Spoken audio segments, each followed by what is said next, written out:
Saudara sekalian, perlu saya sampaikan selaku alumni Menwa,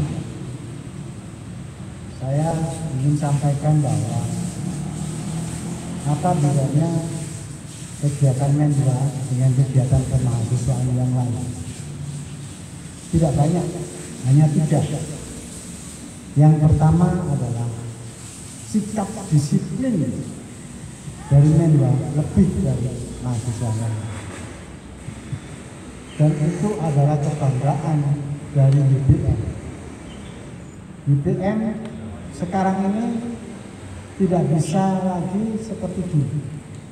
Mulai TK, SD, SMP, SMA itu inden dan tidak bisa mendadak daftar. Tapi sudah inden. Alhamdulillah di rumah juga begitu. Sekarang dengan adanya kegiatan yang sekarang ini dialami seluruh dunia, ini justru naik dari 550 tahun lalu, sekarang 780. Ini merupakan bagian dari mengapa kok begitu? Karena UBM itu terkenal dengan disiplin. Saya ulang. Mengapa?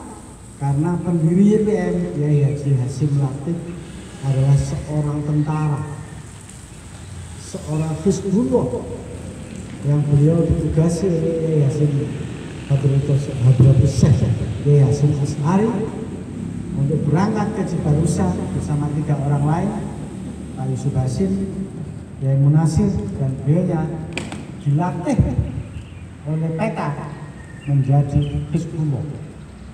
Dan setelah dari sana melatih para pejuang-pejuang untuk berangkat melawan tentara sekutu yang melahirkan 22 Oktober sebagai Hari Santri Nasional. Oleh karena itu saudara sekalian, ini kelebihannya disiplin. Yang kedua kelebihannya adalah di Menwa itu selalu mengedepankan korup. Tidak ada yang menusuk dari belakang. Kesatrian. Tadi itu contoh dari komandan tadi. Panca Dharma tadi itu harus hafal di luar kepala. Bagaimana menghayati kalau tidak hafal? Intinya adalah pertama adalah NKRI nomor 1, tidak bisa ditawar-tawar. Yang kedua adalah Pancasila. Sebagai mahasiswa kita harus mengedepankan bagaimana berbangsa dan bernegara, bernegara internasional maupun nasional. Maka itu harus ada filosofis yang kita kenal dengan PBNU. PBNU itu singkatan, P-nya adalah Pancasila, B-nya adalah Bhinneka Tunggal Ika, N-nya adalah NKRI, U-nya adalah Undang-Undang Dasar 1945. Jadi supaya gampang hafalnya adalah PBNU. Itu yang kedua. Yang ketiga, kita sadar bahwa kita ini adalah mahasiswa. Di dalam logo kita ada pemikir dan pejuang, pejuang dan pemikir. Jadi saya melaksanakan ini. Ketika saya jadi rektor, saya harus berpikir bagaimana mengembangkan umat, juga berpikir bagaimana mensejahterakan, bagaimana memikir akademik internasional, dan bagaimana supaya pemerintahan umat di atas rata-rata. Alhamdulillah sekarang umat sudah di peringkat 249 dari 4.600 perguruan tinggi se-Indonesia. Tepuk tangan dulu. Padahal perguruan tinggi negeri jumlahnya berapa? Ada 1.300. Jadi kita ini nyalip 1.000 perguruan tinggi negeri. Oleh karena itu kita harus syukuri, tapi kalau kita harus jaga marwah akademik kita sebagai mahasiswa. isu-isu tentara. Orang mengenal pakaian isu itu hanya fisik otot saja, bukan lagi tentara zaman Perang Dunia Kedua.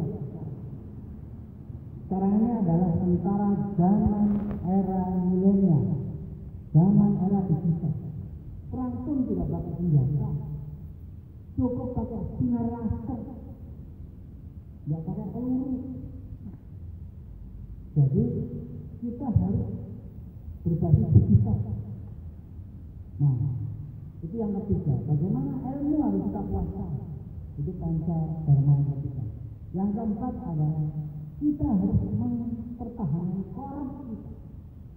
Ketika saya di Timur, saya sebagai komandan Pelton untuk penyerangan, itu seorang pemimpin harus mendahulukan. Dia merangkak di depan sambil melihat di mana posisi yang aman untuk kita, baru kita kerahkan anak buah. Jadi bukan kita di belakang anak buah yang mengerah kita. Dia mendahului diri, melihat posisinya aman untuk anak buah, dia perintahkan anak buah berangkat pukul 11, pukul 9, ya, pukul 3 mengarah ke. Jadi sebagai seorang komandan itu di depan, tetapi penyerangan dia sendirian, karena itu melanggar aturan. Kalau dia sendiri semuanya serba sendiri, itu bukan komandan. Itu namanya pembantu umum. Komandan harus pemikiran bagaimana korup. Kalau yang sekarang itu bahasa manajemennya adalah soliditas. Maka saya minta Mendak memberi contoh kepada mahasiswa bahwa kami solid, kami kompak, korup kami ini adalah sama-sama senasib, makan satu, semuanya makan. Salah satu, semua dihukum. Dan itu adalah bagian yang tak terpisahkan dalam bagaimana korup itu dipertahankan. Ketika saya persiapan ke Pintin, saya ke Bali. Niki nyoteng bapak nih, lapangan rumah. Ya, bagaimana kita bisa survive hidup tanpa kasino. Tapi makan dari daun-daun. Tambal niku sedaya mboten ketinggal ada seragam ijo-ijo. Gimana kita bakar, gimana kita beri. Mboten wonten, men wae, Bu. Survive. Karena di alas. Mboten wonten. Tidak bisa kita tidur di bawah karena di situ macan. Nggih. Nggih. Oleh Pak, saya Pak Sam tidur di atas. Kita harus tidur di pokok. Nah, itu nanti juga akan kita lakukan. Sing kalih ta, Bu? Dan Nggih. bagaimana mengambil keputusan Nggih. seorang manajer Nggih. harus tegas, harus tuntas, dan harus cerdas di dalam mengambil keputusan. Kalau kegiatan yang lain taruhannya cuma salah dan dimaafkan. Tapi kalau di Mendak taruhannya adalah Allah. Prinsipnya hanya saya membunuh atau saya dibunuh. Kalau kalian akan terjun ke lapangan itu seperti itu. Nah, beruntunglah sekarang, alhamdulillah, sekarang kita sudah diakui sebagai SKS. Jadi yang hadir hari ini itu nanti saya ingin kenal, silakan nanti saya beri giliran satu-satu menyebut namanya, hobinya apa, kemudian alamatnya di mana, ya masing-masing 2-3 menit, ya, supaya kita korupnya tak kenal maka tak sayang. Orang Mendak ngomongnya memang keras, ngomongnya memang tegas, tetapi hatinya lembut. Direktur ini kalau ngomong keras, ya, tetapi hatinya lembut. Kenapa begitu? Supaya tidak ada salah paham.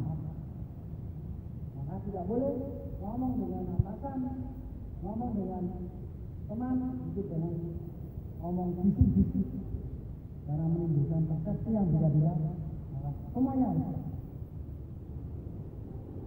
Saudara sekalian, biasanya mahasiswa dengan resimen yang lain adalah yang ketiga, Di samping tadi pertama adalah disiplin, kedua adalah komitmen, ketiga adalah dia tidak mementingkan pribadi sendiri, tapi dia seperti tadi Pancadharma. Yang kelima bahwa mendahulukan kepentingan nasional daripada kepentingan pribadi maupun golongan.